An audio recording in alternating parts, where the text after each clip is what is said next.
हाँ तो दोस्तों, पाकिस्तान ने सऊदी अरेबिया, कुवैत, कतर और जितने भी ममालिक हैं, अरब ममालिक, उन सबको अपने वश में किया है।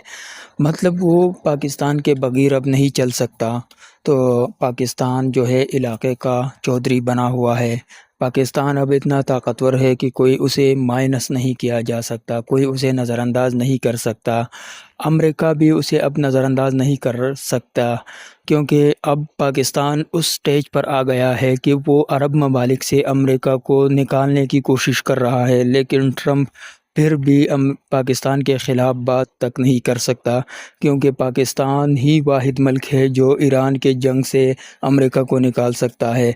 अब जो अमेरिका ईरान में फंसा हुआ है वो सिर्फ़ पाकिस्तान निकाल सकता है, कोई और नहीं निकाल सकता। तो प्रवीण साहनी ने ज़बरदस्त तज्ज़िया किया है। आइए इस इंटरेस्टिंग वीडियो को आखिर तक देखिए, अपने राय कमेंट करें, वीडियो दूसरों के साथ शेयर करें। शुक्रिया। मक्का के अंदर सऊदी अरेबिया में 3 मुल्कों के बीच में डिफेंस एग्रीमेंट हो गया है। मुल्क हैं सऊदी अरेबिया, टर्की, पाकिस्तान और बहुत ही ज़रूरी एग्रीमेंट है। और बहुत सारे एनालिस्ट हैं जो टिप्पणी करने वाले लोग हैं हिंदुस्तान में, दुनिया में, जो ये कह रहे हैं कि देखिए ये जो एग्रीमेंट हुआ है ये ईरान के खिलाफ है। ऐसा कुछ नहीं है। ये एग्रीमेंट बहुत ही अच्छी चीज़ है। ये एग्रीमेंट ईरान की सोच को आगे ले जाएगा। ये एग्रीमेंट वेस्ट एशिया को तरक्की और बेहतरी की तरफ ले जाएगा। तो 3 सवाल हैं जिनका मुझे आज जवाब देना है। तो पहला सवाल तो ये उठता है, ये समझते हैं ये एग्रीमेंट है क्या? दूसरा सवाल ये है कि ये आया कहाँ से? तीसरा सवाल है, अब ये साइन हो गया है तो कैसे ये वेस्ट एशिया को बेहतरी की तरफ ले जाएगा? तो चलिए पहला सवाल कि ये एग्रीमेंट है क्या? तो कल 7 अगस्त को पाकिस्तान फॉरेन ऑफिस ने एक प्रेस नोट इशू करा है, जारी किया, जिसमें उन्होंने इस एग्रीमेंट के बारे में 4 बातें बोली हैं। पहली बात यह है कि ये एग्रीमेंट जो है सब मुस्लिम नेशंस को, मुल्कों को एक साथ लाता है, जोड़ रहा है।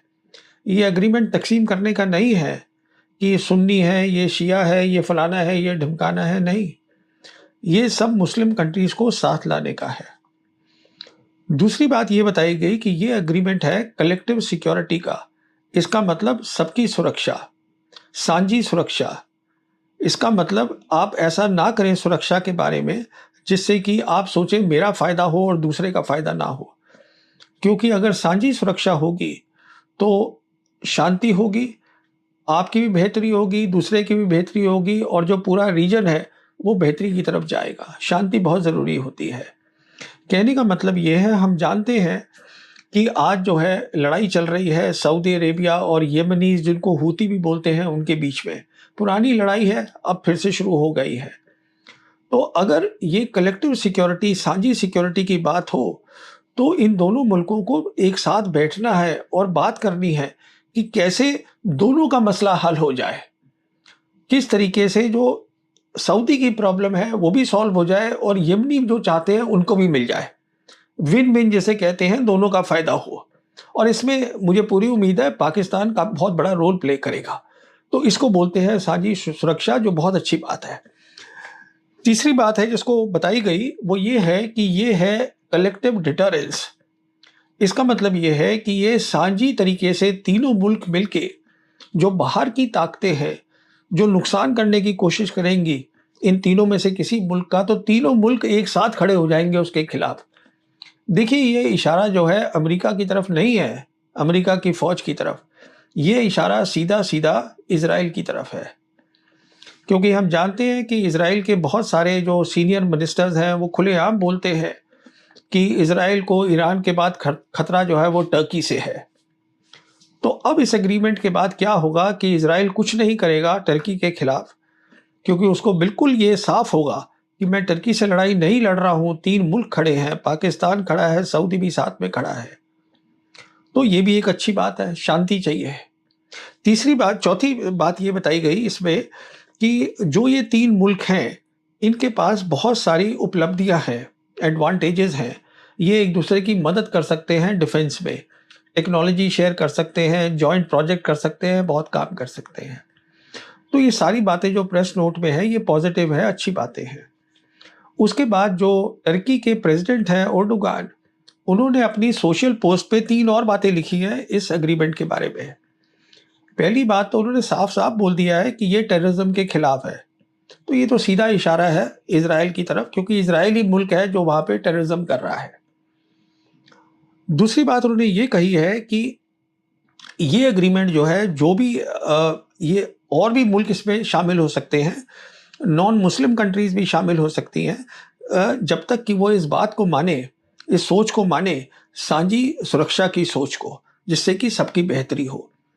और तीसरी बात उन्होंने ये कही है कि जो भी हम काम करेंगे, जो यूनाइटेड नेशंस हैं, जो उसका लॉ है, इंटरनेशनल लॉ, उसके तहत होगी। तो देखिए, ये एग्रीमेंट बहुत ही पॉजिटिव है। दूसरा सवाल ये है, ये आया कहाँ से? ये सोच कहाँ से आई साझी सिक्योरिटी की? तो उसके लिए याद करिएगा कि ये जो लड़ाई शुरू हुई है वेस्ट एशिया में, ये हुई है 28 फरवरी को, जब हम जानते हैं अमेरिका और इज़राइल धोखे के साथ इन्होंने अटैक किया ईरान के ऊपर। उस दिन ये लड़ाई शुरू हुई। उसके बाद जो अमेरिका की हवाई लड़ाई है, वो 8 अप्रैल तक चली है। उसके बाद बंद करी उन्होंने। और उसके बाद हम ये भी जानते हैं कि 27 अप्रैल को जो ईरान के विदेश मंत्री हैं अब्बास अरागची, वो गए रशिया। वहाँ सेंट पीटर्सबर्ग में उनकी मुलाकात हुई करीबन 1.5 घंटे प्रेसिडेंट पुतिन के साथ। उसके बाद वो वापस आए और 6 मई को वो चीन गए और वहाँ उनकी मुलाकात हुई उनके विदेश मंत्री वांग ही के साथ। तो सवाल ये है, दोनों मुलाकात करके वो वापस क्या लाए? वो वापस लाए वहाँ से सोच। ये सोच कलेक्टिव सिक्योरिटी की, साझी सुरक्षा, बेहतरी के लिए, तरक्की के लिए। इसके बारे में थोड़ा सा समझना ज़रूरी है। ये कहाँ से आई? तो देखिए, हुआ ये था कि जो चीन के राष्ट्रपति हैं शी जिनपिंग, ये पावर में आए नवंबर 2012 में, और सबसे पहला जो उनका विदेश दौरा था, वो मार्च में रशिया हुआ। और रशिया जाके उन्होंने मुलाकात करी प्रेसिडेंट पुतिन से, और दोनों की आपस में बात हुई कि एक नई तरीके की सोच दुनिया में लानी है, जिससे लड़ाइयाँ ख़त्म हो और जो है तरक्की की तरफ हर मुल्क जाए। और उसी सोच को उन्होंने, जब दोनों की रजामंदी हो गई उसके ऊपर, उन्होंने 23 मार्च को, उसी दौरे में 23 मार्च 2013 को शी जिनपिंग ने एक लेक्चर दिया Moscow state institute of international relations में। और वहाँ उन्होंने वही जो बात उन्होंने डिस्कस करी थी पुतिन के साथ, वो बताया। और उसका टॉपिक का जो हेड टॉपिक था वो ये था, नई तरीके की सोच, new type of international relations की, जो आपस में मुल्क बातचीत करते हैं, नए तरीके की सोच से करें। और उसी सोच को, उस सोच की 3 खास बातें थी जो उन्होंने वहाँ पे बताई उस इंस्टीट्यूट में। एक तो उन्होंने बताया कि कलेक्टिव सिक्योरिटी बहुत ज़रूरी है, कि जिससे कि साझी सिक्योरिटी अगर होगी, बातचीत अगर होगी, प्रॉब्लम्स बातचीत से हल होंगी सुरक्षा के बारे में, तो बेहतरी हो सकती है। दूसरी बात ये बोली कि जो भी मुल्क काम करते हैं, उनको यूनाइटेड नेशन के कानून के तहत करनी चाहिए, उसके रूल्स के तहत करनी चाहिए। तीसरी बात ये बोली कि हर मुल्क जो है वो बराबर है। ये नहीं सोचना ये छोटा मुल्क है मैं इसको दबा दूँ, ये बड़ा मुल्क है मैं डर गया उससे। सारे को बराबर मुल्क है, तो वो उसको मानना, इस तरीके से मानना चाहिए। तो ये सोच थी जो अरागची वहाँ से वापस लाए थे, और वो सोच रहे थे कि अब कैसे इसी सोच को वेस्ट एशिया की तरक्की के लिए बनाया जाए। देखिए, हम जानते हैं कि फिर 17 जून को एमओयू साइन हुआ, जिसे हम बोलते हैं मेमोरेंडम ऑफ अंडरस्टैंडिंग। मैंने अपने पुराना जो पिछला वीडियो है हिंदी का, उसका इसका जिक्र किया है। उसमें ये साइन हुआ था ईरान और अमेरिका के बीच में, और जिसमें मीडिएटर का रोल जो था वो साइन किया था पाकिस्तान के जो प्रधानमंत्री हैं शहबाज शरीफ ने। तो पाकिस्तान का बहुत इंपॉर्टेंट रोल है दोनों मुल्कों को उनकी बातचीत को आगे बढ़ाने में, मीडिएशन में। जहाँ तक ईरान का ताल्लुक था, उन्होंने इस एमओयू का नाम ही दे दिया इस्लामाबाद एमओयू। कहने का मतलब ये है कि ईरान चाहता था कि पाकिस्तान से बातचीत करके हमारी जो सोच है, जो कि अरागची लाए हैं साझी सिक्योरिटी की, उसको आगे हम ले जाना चाहते हैं। और यही कारण है कि 23 जून को ईरान के जो राष्ट्रपति हैं पेजेश्कियन, ये गए थे स्टेट विजिट पर पाकिस्तान, जहां उनका एयरपोर्ट पे ही स्वागत किया पाकिस्तान के राष्ट्रपति जरदारी और प्रधानमंत्री शहबाज शरीफ ने। कई बातें वहां डिस्कस हुई होंगी, पर मैं समझता हूं ये बात वहां डिस्कस हुई है। और क्यों मैं ये बोल रहा हूं, क्योंकि वहां से वापस आने के बाद जब ईरान को रजामंदी मिल गई पाकिस्तान से कि हाँ, पाकिस्तान इसमें पूरा हिस्सा लेगा, योगदान देगा इस नई सोच को आगे बढ़ाने में वेस्ट एशिया में, तो 29 जून को अरागची ने पब्लिक अनाउंसमेंट करी थी, जिसमें उन्होंने बताया कि नए तरीके की सुरक्षा फ्रेमवर्क तरीका क्या होगा। दो खास बातें उसमें उन्होंने बताई कि एक तो जो बाहर की मिलिट्री ताकत है, वेस्ट एशिया से बाहर की, उन सबको इसमें नहीं लिया जाएगा, वो बाहर रहेंगे। दूसरा उन्होंने ये बताया कि ये जो रीजन के जितने भी मुल्क हैं, वो आपस में बातचीत करके अपनी सुरक्षा तय करेंगे। हर मुल्क बराबर होगा, वो तय करेंगे जिससे कि पूरे रीजन की, वेस्ट एशिया की तरक्की हो। ये बात हुई थी। उसके बाद क्योंकि जिम्मेदारी मिल गई थी पाकिस्तान को बहुत बड़ी, और पाकिस्तान ने ये ली थी जिम्मेदारी, हम जानते हैं कि 13 जुलाई को पाकिस्तान के army chief field marshal Asim Munir ये खास दौरे पे 2 दिन के टर्की गए थे, और वहाँ एयरपोर्ट पे ही इनको रिसीव किया था जो टर्की के प्रेसिडेंट हैं एर्डोगान ने, और इनकी बातचीत हुई थी एर्डोगान और उनके मिलिट्री के जो आला कमांडर्स हैं, टॉप कमांडर्स हैं, उनके साथ। तो यहीं पे वो बात हुई होगी कि टर्की को भी इसमें शामिल किया जाए। क्यों किया जाए? क्योंकि याद करिएगा कि मार्च और अप्रैल के महीने के अंदर जब लड़ाई चल रही थी, और अभी अप्रैल 8 को वो अभी मतलब पहला वो सीज फायर नहीं हुआ था, तो 4 मुल्क हैं रीजन के, वो एक साथ आ गए थे, जिसको क्वाड बोला जा रहा था। वो थे टर्की, सऊदी अरेबिया, पाकिस्तान और कतर। और जितने भी वो ये कोशिश कर रहे थे कि किस तरीके से जब लड़ाई चल रही है तो रीजन के अंदर जो है आपस में जो है जो कंट्रीज हैं वो एक दूसरे से बातचीत करके लड़ाई ना करें और बातों को सुलझाएं। तो अब ये जो अग्रीमेंट है जिसको मैं जिक्र कर रहा हूं कल वाला, वो उसी सोच को आगे ले जाने वाला है जो इनफॉर्मल चीज थी। और जब फाइनली आसिम मुनीर अपने दौरे से वापस आए तुर्की के, और तुर्की से बात हो गई कि इस क्या होना चाहिए फाइनल जो अग्रीमेंट है उसके अंदर, तो तब ये फाइनल फॉर्मल अग्रीमेंट हुआ है।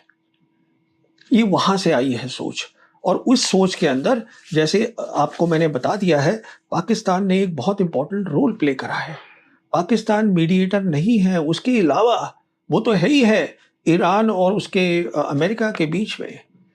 पाकिस्तान जो है वो इस सोच को, कलेक्टिव सिक्योरिटी को, रीजनल फ्रेमवर्क को मुस्लिम रिलेशंस में ले जाने के लिए बहुत काम कर रहा है और आगे भी करेगा। आप देखिएगा, हम जानते हैं कि पाकिस्तान ने पिछले साल ही 2025 के अंदर सऊदी के साथ डिफेंस एग्रीमेंट किया था।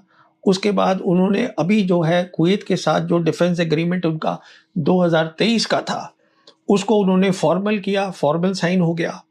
कतर भी कोशिश कर रहा है उनके साथ डिफेंस एग्रीमेंट का। अब हम जानते हैं कि अब उन्होंने एक डिफेंस एग्रीमेंट करा है अफ्रीकन कॉन्टिनेंट में भी, सोमालिया के साथ। तो देखिए ये बात जो है और आगे जाएगी। मेरे हिसाब से पाकिस्तान जो है एक बहुत जिम्मेदारी के साथ जितने भी मुस्लिम कंट्रीज़ हैं, हम बात कर रहे हैं जो 57 ओआईसी की कंट्रीज़ हैं, जो कंट्रीज़ हैं Muslim countries central Asian Republic में, जो साउथ एशिया में हैं। जैसे साउथ एशिया की 3 खास मुस्लिम कंट्रीज़ जो मेजॉरिटी की हैं, वो है पाकिस्तान, मालदीव्स और बांग्लादेश। फिर हम जानते हैं कि अफ्रीका के अंदर जहाँ 54 मुल्क हैं, 20 कंट्रीज़ वहाँ ऐसी हैं जो मुस्लिम मेजॉरिटी हैं। तो पाकिस्तान इस कलेक्टिव सिक्योरिटी को की सोच को लेके जाएगा, और उसके तहत मेरी असेसमेंट में वो डिफेंस कोऑपरेशन के एग्रीमेंट इन सब मुल्कों के साथ करेगा। सीधी सी बात यह है कि पाकिस्तान ये सब कुछ इसलिए कर पा रहा है क्योंकि इन सब मुल्कों ने वो 4 दिन की जंग देखी थी, ऑपरेशन सिंदूर, और उसके बाद उन्होंने ये देखा कि पाकिस्तान इकलौता मुस्लिम कंट्री जिसके पास न्यूक्लियर वेपन्स है, वो तो है ही, साथ में वो इस नतीजे में पहुंचे कि इसकी पाकिस्तान की जो कन्वेंशनल कैपेबिलिटी है, जो उसकी मिलिट्री ताकत है, वो भी अच्छी है। ये कारण है, तो ये तो है। अब तीसरी बात मैंने कही थी कि ये कहाँ तक जाएगा, आगे इसका क्या है। देखिए, मैंने ये बताया भी था अपने पहले हिंदी और उर्दू के वीडियो में कि हर मुल्क जो है उस वेस्ट एशिया में वो क्या चाहता है, और उसमें मैंने कहा था जहाँ तक ईरान है वो बिल्कुल साफ है। वो चाहते हैं कि अमेरिकी फ़ौजें जो हैं वो वेस्ट एशिया से बाहर निकल जाएँ, पहले गल्फ़ से निकले, उसके बाद वेस्ट एशिया से निकले। हम जानते हैं कि अमेरिका की करीबन 50,000 फ़ौज है वेस्ट एशिया में, और वो कोई उनके पास 19 बेसेस है वेस्ट एशिया में। 19 में से 5 तो ये गल्फ़ के हो गए। हम ये भी जानते हैं कि जो अभी हालत ये इनकी बेसिस की है, जो मैंने बात भी करी थी पिछले वीडियो में, कि बहुत बुरी हालत है, वो अमेरिकन बेसेस इस्तेमाल नहीं हो सकती हैं, उनकी वहाँ से ट्रूप्स हटा दी गई हैं, और जो उनका रीजनल हेडक्वार्टर था सेंट्रल कमांड का अमेरिका की, जो कि इस पूरे एरिया को देखता है, वो अब शिफ्ट करके इज़राइल चला गया है। तो कहने का मतलब ये है कि ऑलरेडी वो खाली हो रहा है, अमेरिका की फ़ौज यहाँ से जा रही है वेस्ट एशिया से। तो ये जो बातचीत एग्रीमेंट हो रही है, ये उसके बाद की बात है, और उसकी बाद की बात सबसे अहम ये है, आप ये भी जानते हैं कि जो इज़राइल है, उसने अपनी जो ड्रीम है, सोच है कि मैं ग्रेटर इज़राइल बनाऊँगा, उसको नहीं छोड़ा है। वो अभी भी लड़ाई करना चाहता है, इज़राइल। यही कारण है कि इज़राइल की क्योंकि पकड़ बहुत ज़्यादा है अमेरिका में, वहाँ की यूएस कांग्रेस में, तो इस साल जो अभी पिछले महीने की बात है, जो पेंटागन है, जो यूएस मिलिट्री हेडक्वार्टर्स है, उनका जो 2027 का डिफेंस बजट था, जो उन्होंने तकरीबन $1.15 ट्रिलियन मांगा है, साथ में एक क्लॉज ये भी थी, क्लॉज ये थी कि जो जहाँ तक वेस्ट एशिया का ताल्लुक है, जो फ़ौज है अमेरिका की वहाँ, और जो उनकी इंटेलिजेंस एजेंसी है, कहने का मतलब सेंट्रल कमांड और साथ में सीआईए, अगर ट्रंप यहाँ से चले जाते हैं वेस्ट एशिया से, तो वो इज़राइली प्राइम मिनिस्टर के अंडर आ जानी चाहिए। हाँ तो दोस्तों पाकिस्तान वो मुल्क था जो इंडियन मीडिया और जो नाम नहाद यूट्यूबर जब बात करते थे तो कहते थे कि पाकिस्तान भीख मंगिया है, पाकिस्तान कटोरा लेकर दुनिया में घूम रहा है, भीख मांग रहा है। लेकिन आज पाकिस्तान जिस स्टेज पर खड़ा है, इंडिया वहाँ से दूर दूर तक नज़र नहीं आ रहा। पाकिस्तान में सिवाय इज़राइल और अफ़गानिस्तान के बाकी जितने भी दुनिया में कंट्रीज़ है, वो सब पाकिस्तान को मानते हैं, पाकिस्तान की इज़्ज़त करते हैं, पाकिस्तान के साथ डील करना चाहते हैं, पाकिस्तान के साथ ताल्लुकात बेहतर करना चाहते हैं। और दुनिया के बहुत से ममालिक जो है वो पाकिस्तान के साथ एग्रीमेंट करके अपने सुवरेनिटी को बचाने की कोशिश कर रहा है। वो जानते हैं कि ऑपरेशन सिंदूर के बाद पाकिस्तान वो पुराना पाकिस्तान नहीं है जो दुनिया गलत समझ रही थी। पाकिस्तान वो मुल्क है जिसने रशिया यानी सोवियत यूनियन को शिकस्त दिया था। पाकिस्तान वो मुल्क है जिसने अमेरिका को अफ़गानिस्तान से भगाया है। तो इन सब में अमेरिका और जो सोवियत यूनियन के साथ हुआ है, पाकिस्तान का हाथ था। पाकिस्तान अब ईरान से अमेरिका को निकाल सकता है, अगर पाकिस्तान चाहे तो ईरान से बात करके अमेरिका को छुड़वा सकता है, वरना ईरान से कभी अमेरिका इस तरह इज़्ज़त के साथ नहीं निकल सकता। एक वक्त में दिन में 5 दफ़ा ट्रंप ये कहता था कि field marshal my favourite field marshal है, वो ज़बरदस्त आदमी है, वो बात करने में बहुत माहिर है। लेकिन अब अमेरिका जो है फील्ड मार्शल से बिल्कुल बात नहीं कर रहा, ना फील्ड मार्शल उससे बात कर रहा है, बल्कि वो अभी कुछ दिनों से नाम तक नहीं ले रहा। क्योंकि इन दोनों के दरमियान थोड़ी सी नाराज़गी हो गई है। लेकिन अमेरिकी सदर में ये हिम्मत नहीं कि फील्ड मार्शल के ख़िलाफ़ बात करे, क्योंकि उनको पता है कि फील्ड मार्शल के बगैर हम ईरान से नहीं निकल सकते। फील्ड मार्शल ने जो पता किया है वो ये है कि अरब ममालिक से अब अमेरिका को निकालने की कोशिश कर रहा है, अरब ममालिक को अपने पल्ले में डालने की कोशिश कर रहा है। अरब ममालिक के जो वसाइल है, इसके बाद पाकिस्तान के पास वो वसाइल होंगे। पाकिस्तान के पास इंडस्ट्री है, अरब ममालिक के पास पैसा है, ऑयल है, तो ये दुनिया का एक बेहतरीन, बहुत ताकतवर और ज़बरदस्त किस्म के अलायंस बन रही है।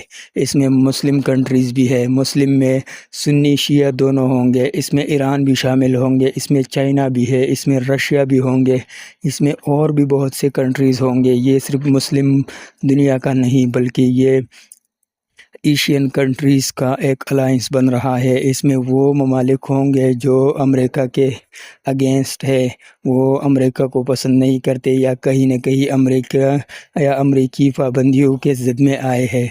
तो आपका इस बारे में क्या राय है? राय कमेंट करें, चैनल को सब्सक्राइब करें, वीडियो दूसरों के साथ शेयर करें। शुक्रिया।